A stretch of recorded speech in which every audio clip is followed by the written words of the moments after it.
Did you guys hear the news? DICE decided to update Battlefield 3 after 15 years. What's that? This footage is from Battlefield 6, DICE's new title? No way. This must be a complete return to form. All joking aside, Battlefield 6 just had its open beta, open to the entire public, and it did a phenomenal job. On the Steam charts, it actually outdid Call of Duty. All of them. And this is great news for DICE. Now, I had signed up for the closed playtest and I didn't get in, but I was granted early access to the open beta, so I had a little extra time to play.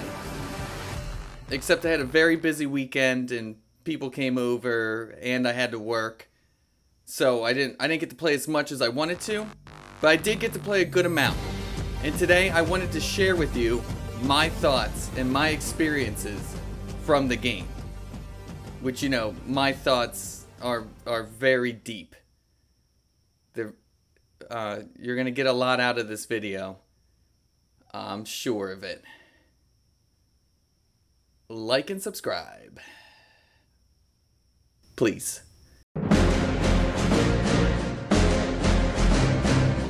Alright, let's get the obvious out of the way. DICE has made it very clear that with this new title, they're intending to return to form with this new Battlefield 6. After the disastrous launch and life cycle of 2042, which went a little bonkers. Battlefield was in danger of losing its identity. They tried turning 2042 into some kind of like hero shooter with really cringe dialogue from its operators. And they tried having operators rather than classes. That's not Battlefield. That's not Battlefield. So for this title, they decided just to copy and paste Battlefield 3 and multiply it by 2 and make Battlefield 6. I'm assuming that's how they got to 6, because I don't understand the numbering they're doing with their games. They had Battlefield 3, they had Battlefield 4, they had Battlefield 1, which I loved, probably one of my favorite Battlefields. And then they had Battlefield 2042, and now we're going back to Battlefield 6. I don't get it. I'm not 100% sure what we're doing here, guys, but you do you. And I like to consider myself kind of a Battlefield purist. I've been playing Battlefield since I was in 6th grade, when Battlefield 1942 came out in 2003. And I'm thinking a lot of you watching this video today probably weren't even born or were in diapers in that time period. But the real OGs, you know what I'm talking about. Secret weapons of World War II? That shit was bonkers. But it was fun. And it was revolutionary. Battlefield was one of the first titles to really embody those large-scale battles that we've come to know today. So this title really has a special place in my heart. Shit.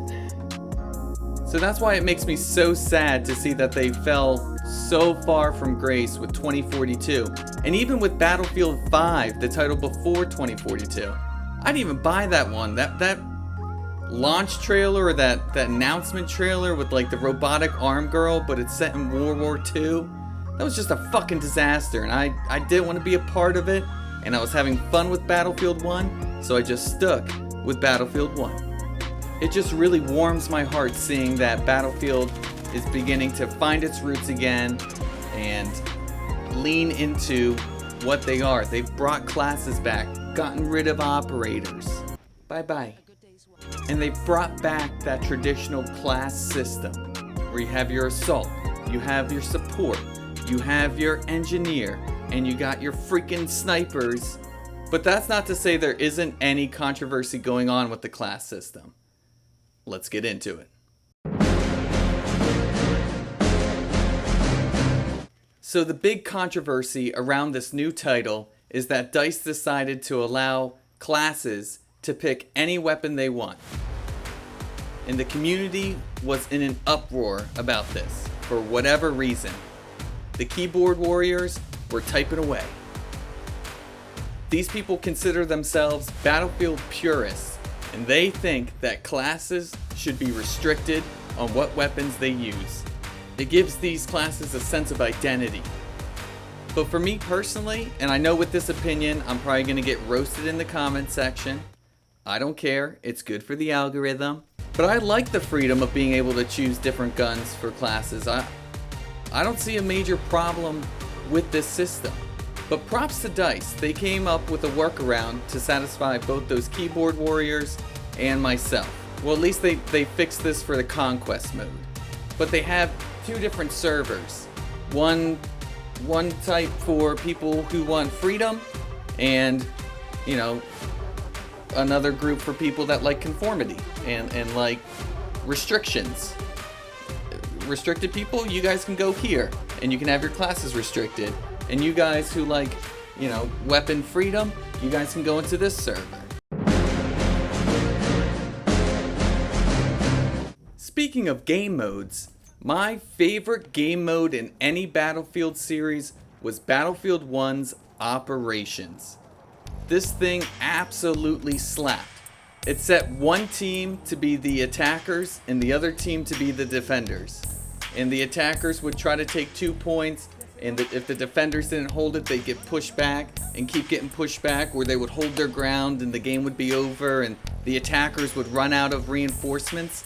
That was my jam. It was heightened because of Battlefield 1's atmosphere. Just hearing the whistle blow as, you know, the attackers were coming out of their trenches and charging you, and the screams of the battle about to begin, wave after wave. It was amazing. And in Battlefield 6, they have a similar game mode. It's called Breakthrough. And it was probably one of the most played game modes I spent time with. Did that make sense? That didn't sound right. I played Breakthrough a lot. That was my main. But for whatever reason, it's kind of lost that charm from the Battlefield 1 game. I don't know if it's because it's set in modern times, so, you know, the attackers aren't popping out of trenches, blowing whistles, letting you know that they're coming, or it's the lack of cinematic cutscenes in between phases. I don't know. It's lost some of that magic. It could also be because Battlefield 6's maps seem a little bit smaller, and they seem a little bit more gray than Battlefield 1, which really flourished with colors and vistas. You don't really get that here. You get gray rocks and mud buildings, and it still was my favorite game mode though, over the classic Conquest mode, just because the battle seemed a little bit more focused. With Conquest, you know, you get sniped in the back all the time. People are running around. It's just crazy. I feel like the Breakthrough mode is also missing that wow factor. In Battlefield 1, there were so many times I was playing, I would just be like, wow. Wow. Look at that. Like when a blimp would blow up and crash in front of you, or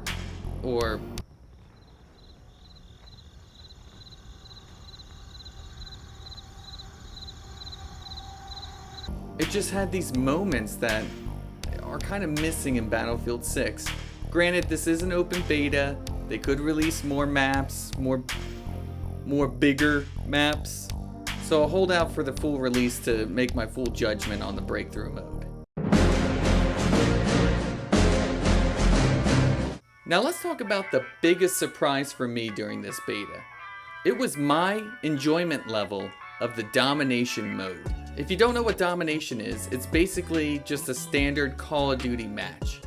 It's infantry only, small levels, usually, you know, with 3 or 4 lanes that teams are clashing against to capture points. I was avoiding it because I was playing Breakthrough, but I played it towards the end of the beta, and I couldn't stop playing it. The game provides just quick action. If you just want to jump in and shoot people really quick and then die, but respawn really quickly and shoot more people and die and repeat, rinse, repeat, rinse, repeat, it's the game mode for you. I was literally going, all right, one more game. Oh wow, it's 3 a.m. I gotta feed my baby. I have a new kid. His name is Clark. He's cool.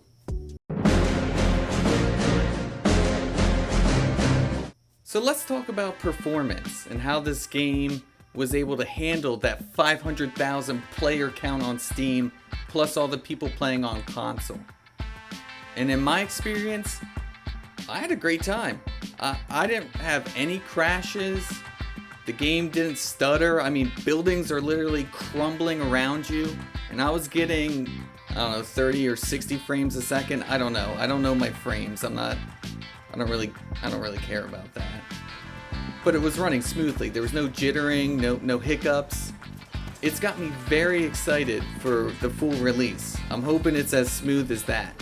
But the DICE corporate overlords did say they're expecting 10 million players, which is pretty significantly higher than the 500,000 players they got during the beta to be playing the game. So we'll see how it performs when, we got 10 million people on there. We'll see.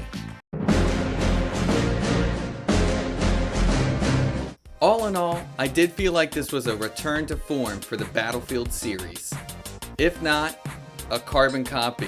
But you know what the old saying is, if you done broke it, then go ahead and copy it, what you did before. So did you jump into the open beta like I did? Are you planning on pre-ordering the game? Can I tell you please don't do that? Let me know your thoughts down below in the comments. And if you'd like to see low budget gaming rants, feel free to subscribe to the channel. I would appreciate it. Like I mentioned, I have a newborn kid. I have bills to pay. 300 subscribers ain't gonna cut it. Fucking hell. Hey, have you finished? Yeah, no, I was gonna wrap it up right now. Fuck off you fat useless sack of fucking Yankee danky doodle shite. Alright, well, thank you. Fuck off!